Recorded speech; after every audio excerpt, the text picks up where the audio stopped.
Like somebody the other day said, well, will you tell me how big they are? I'd like to find out how am I supposed to do that? Because this is how they act. Whoa! Relax. That's how they do. So how are you supposed to measure that?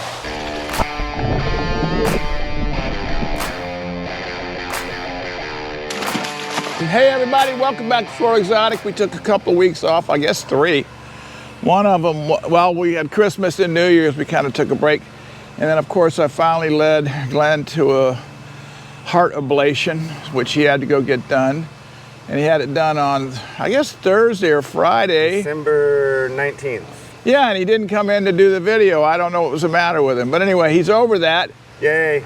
And I can't really provoke him anymore because it's been solved. But it's been kind of an exciting week. Last week, when we weren't shipping anyway, because in New Year's, we had our first major cold front. It got down, I think, what, the lower 40s? Yeah, absolutely. Yeah. And of course, the pump went out. The pump went out this one. Well, why did it go out? Well, we ran our diesel. We decided to pick up the water, so we ran our diesel water pump in the back for 4 days. And it put a lot of, and we turned off one pump, and it put a lot of pressure on the check valve, and it blew a piece of the check valve off into the pump. So when we cranked it up, we weren't getting the flow, so they had to take it apart, put it back together, which wasn't an awful deal, but it took time. It took the better part of the day, too. Yeah, and things like that happen around here. It's just part of the thing. But we didn't have to run this big bad boy, mainly because it's not hooked in totally correct. But it was a backup in case we had it, plus we had the diesel. But it wasn't too bad. We did real well. We kept the water up warm. But today we're gonna move some fish around. I gotta catch some, we got a wild Frontosa order in, not Frontosa, wild Tanganyikan order in. Most of it, unfortunately, is gone, but we still have Frontosas. Gone in a good way. No, gone. They're moved out. Sold. Yeah. We still have. We got Moshi Petrochromis in, the big yellow one. You know, we lost our red Bulus finally to old age. We got some nice Capilli fronts, which I'm going to go through in a while, which is a nice blue one, not a MOBA type, but better than pimpweed. We got Lalupis and Candales, and we got what I call worms, but some eels, some masless eels. What else did I keep? The Candali. Candales. Or did you say that? Yeah, Candales. Okay. Yeah. So we're gonna get some of the Capillis today, and we're gonna move some exos out of a tank I saw yesterday. So we're heading over there. So we'll catch up with you over there. I was in this tank the other day looking for a few exos. They're a little bit small, but we're moving them today because I was freaked out when I got in here. They've already been fed this morning, but there's so many of them in here, it's crazy. So we're gonna move them to larger water in a while.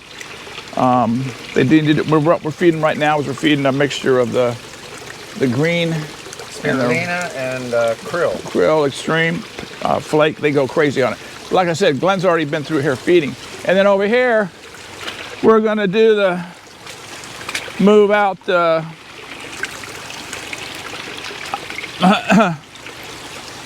This is like a little treat for these guys. I don't think you normally feed these a flake, do you? No, not the flake. They get the 1.5, the kiwi. Yeah, but you know, I'm walking by them and I like to feed them. And here we got our Candali. We had to put, I guess you're not going to see much. We're going to go through these. We had to put, look at those freaking gold labs over there, man. Yeah. It's nuts. We're going to put some dither fish in there. We put some little pseudos, and we got them covered because we don't want the occasional bird that decides to come in here. Bird, raccoon, cat, possum. Oh yeah. Anything. They don't come in here and eat Aratus. They're not like that. They come for the gourmet stuff, which is anything that costs a lot of money. That's what they want. And that's what they get. And the thing of it is, once one of them learns to knock a pipe out, I think they almost train the other ones to do it. So they can be a nightmare. I used to have the whole place surrounded by electric fence, but they even figured that out.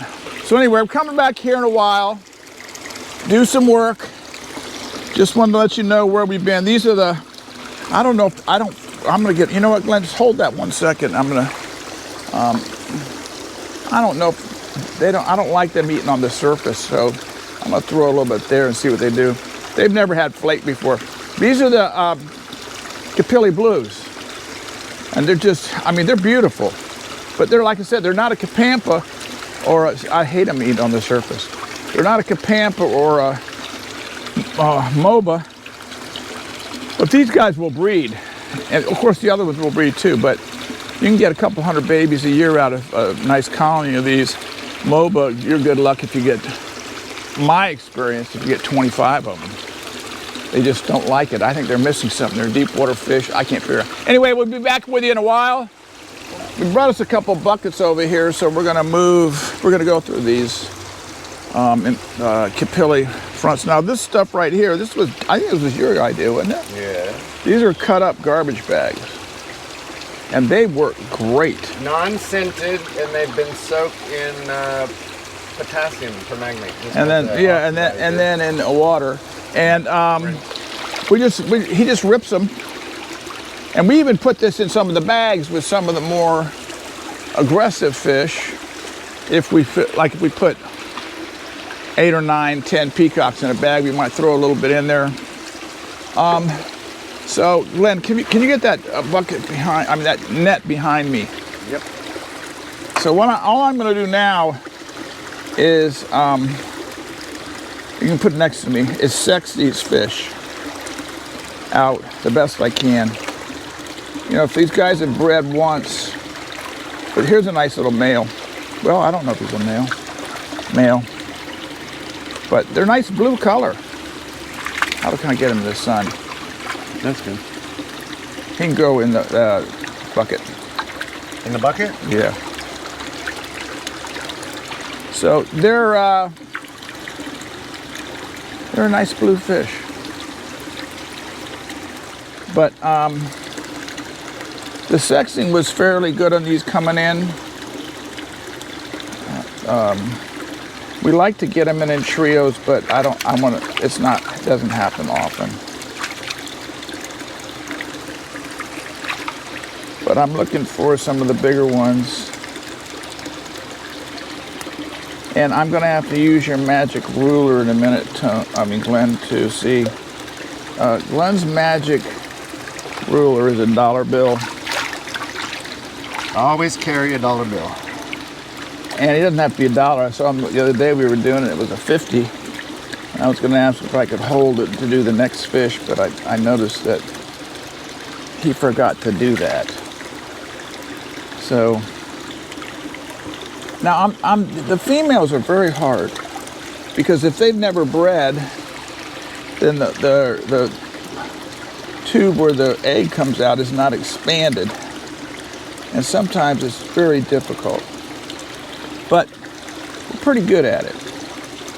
As you can see, these guys are all different sizes, which is all right. So Glenn, give me your magic ruler. I'm gonna go through both these tanks. Okay, I have one hand on the camera, so you're gonna have to open up. I'll do it. Let me just move this guy. I don't really want him. All right, this is. Unclip it. Let's take one. Just one. I see you looking there for the bigger bills. There's nothing. I saw 5. But anyway. So how big is it? This is 6 inch. 6 inches. It's exactly 6 inches. So this is an okay. What I'm looking for. This is okay.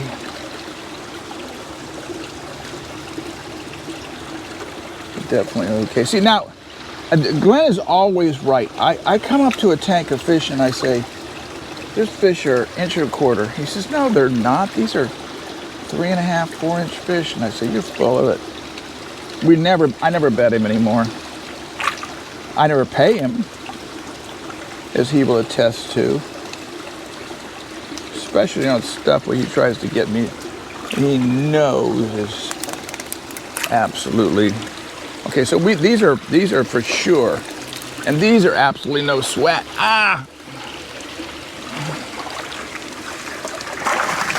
So I am looking for some males and some females.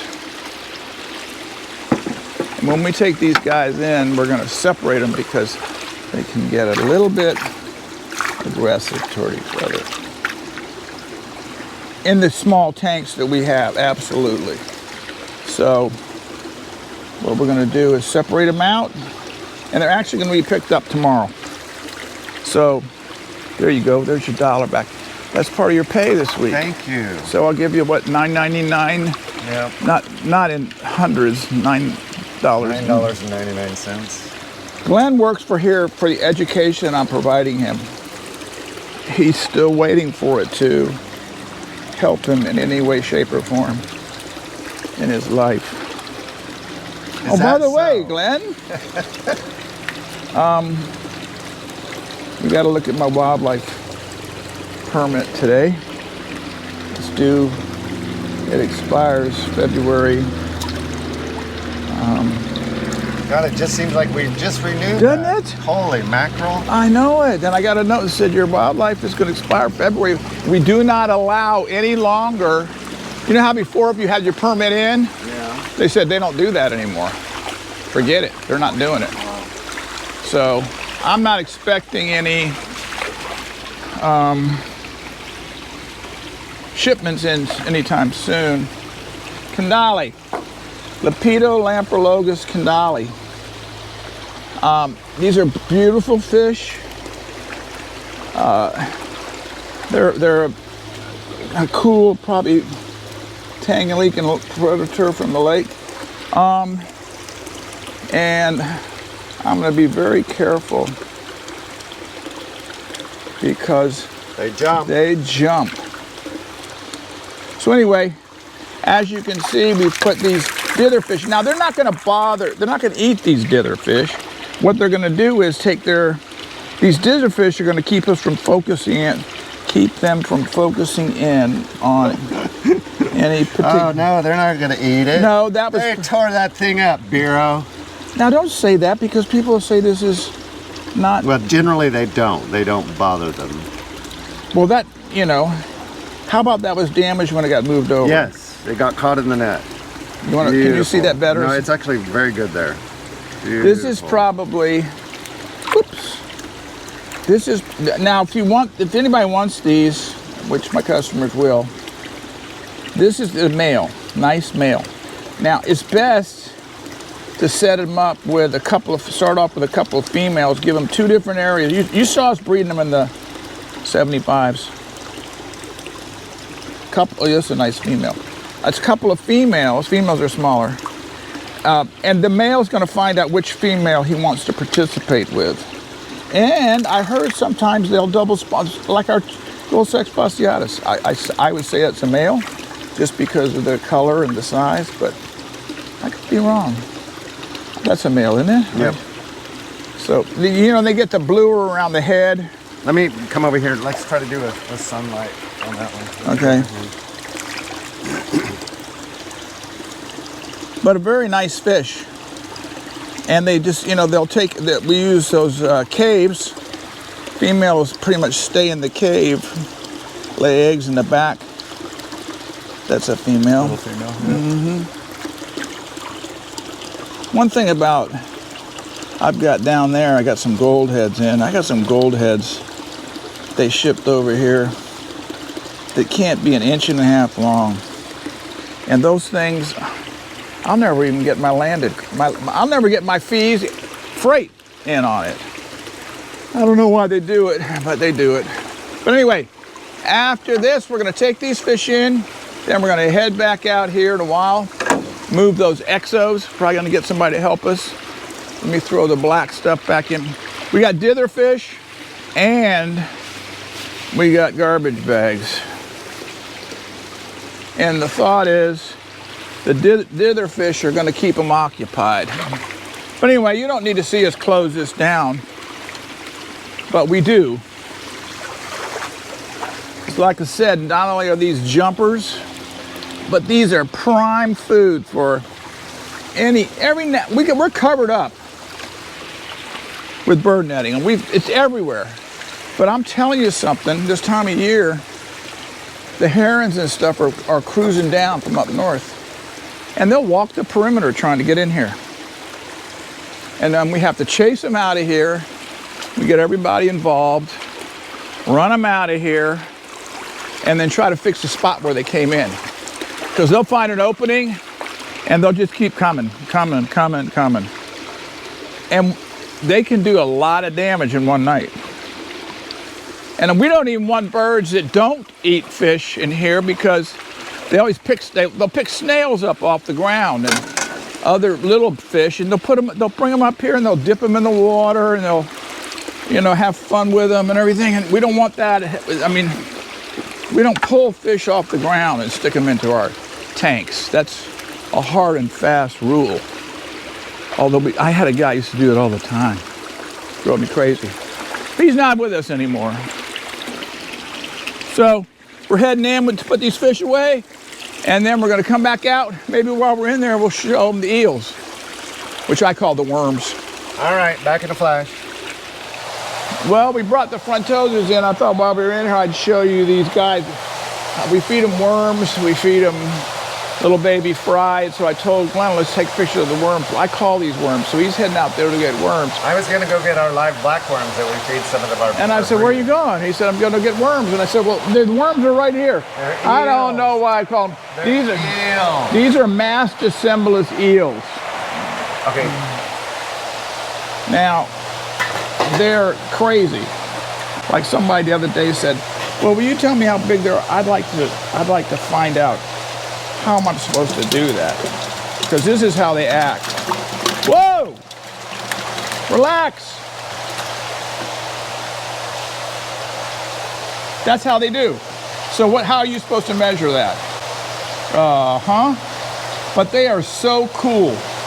The big one is 9.5, and the other one is bigger than a dollar bill, so probably 7. But these are one of my favorite things. They sit here with their little faces sticking out, and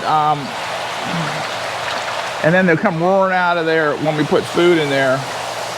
But they are a cool, in the tank, they are a cool item. Got to keep them covered. They'll definitely, like. I understand in the lake that these are like at-night predators. They come out and they cruise the bottoms, and they're able to, feel with their mouths and everything. And I think they eat crustaceans and worms and little baby fish. We notice that they don't really. They would rather have prefer like a little fry fish, maybe we call them heads and tails. So we go out there occasionally and get that, but they're eating.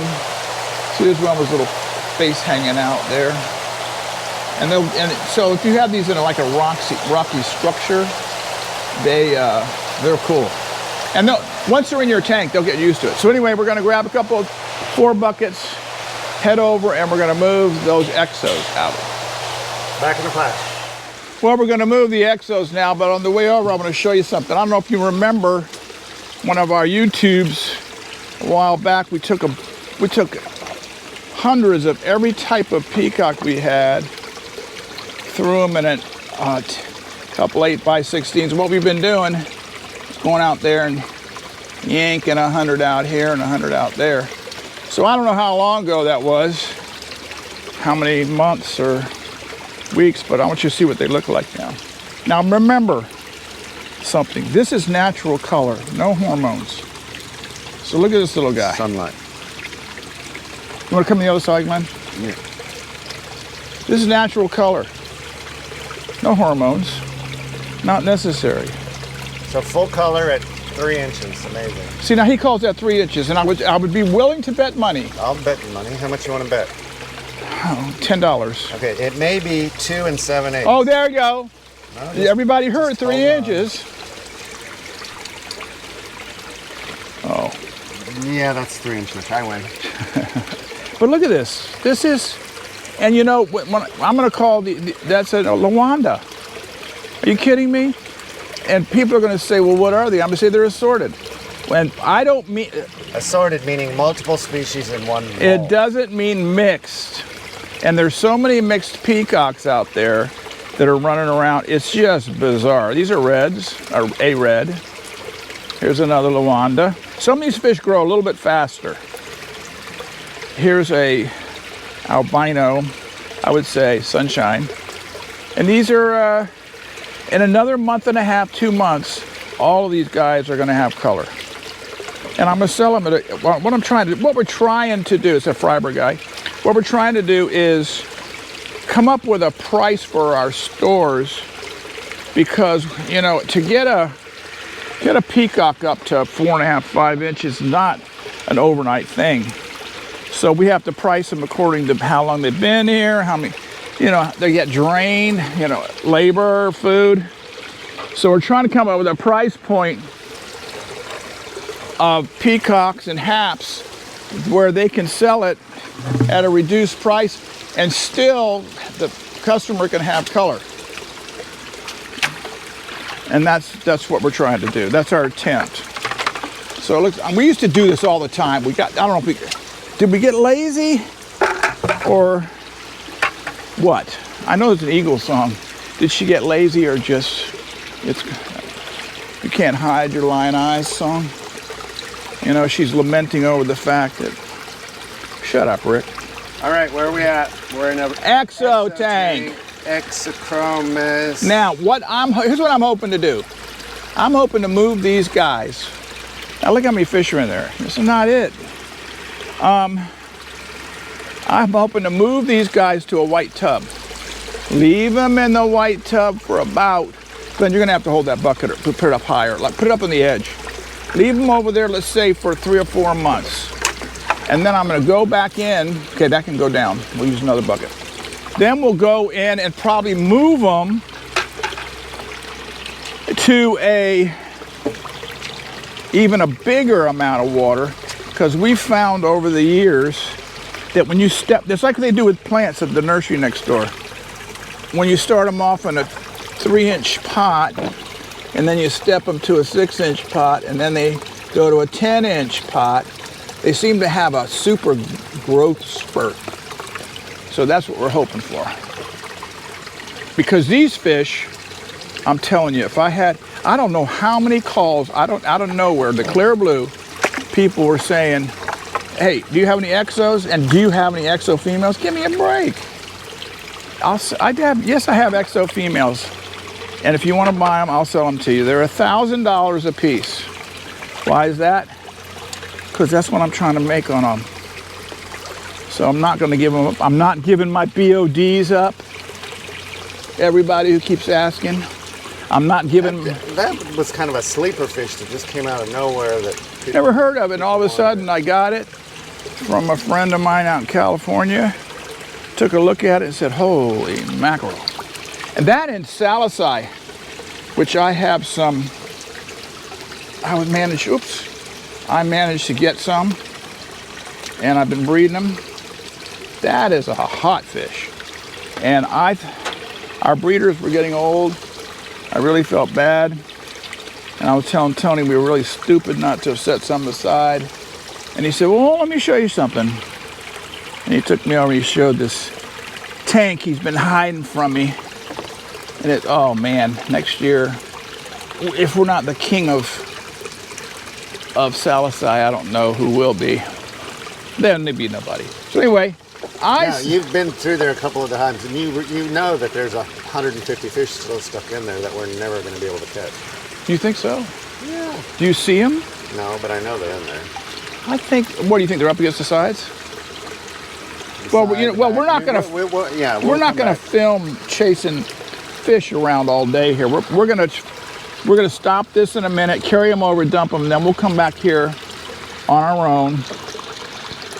So nobody will say, well, Rick, how boring can you get? I see you want to really know.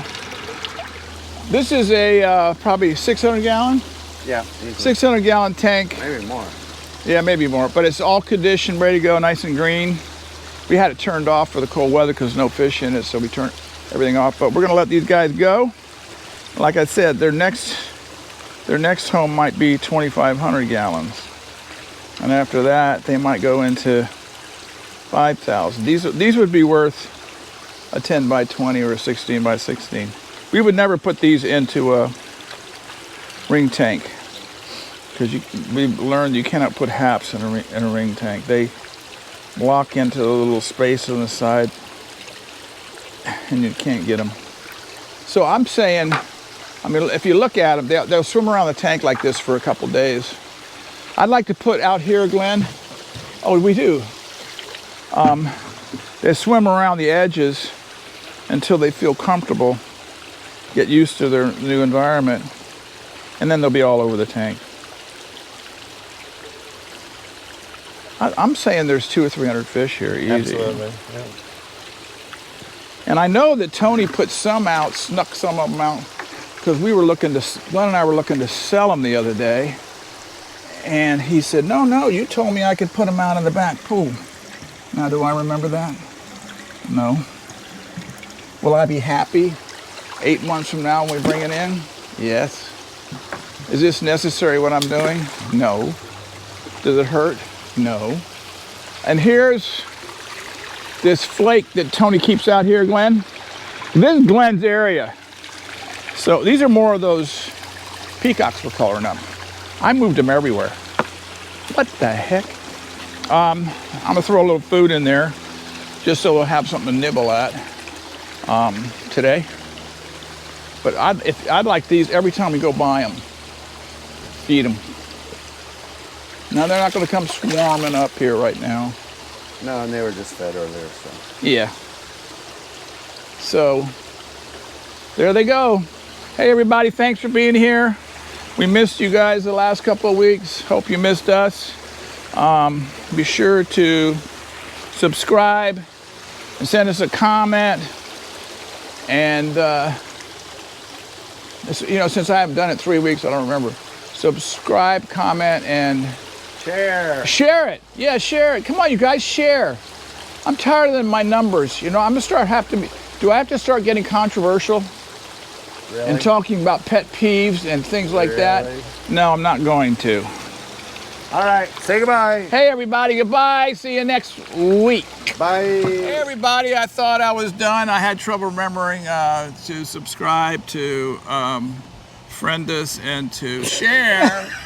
So I thought I was really mess, so Mr. Bureau. Yes. You're a mess. So I'm on the way in, and Tama said she has something to say. I just wanted to say thank everybody for your calls, your emails, your prayers. I had skin cancer on my nose and they had to do a graft, but I think they did okay. So thank you very much. It's wonderful. She's, oh Lordy. But anyway, it's only been 3 months and she's gonna be fine. But she was really scared for a while because it was a mighty big hole.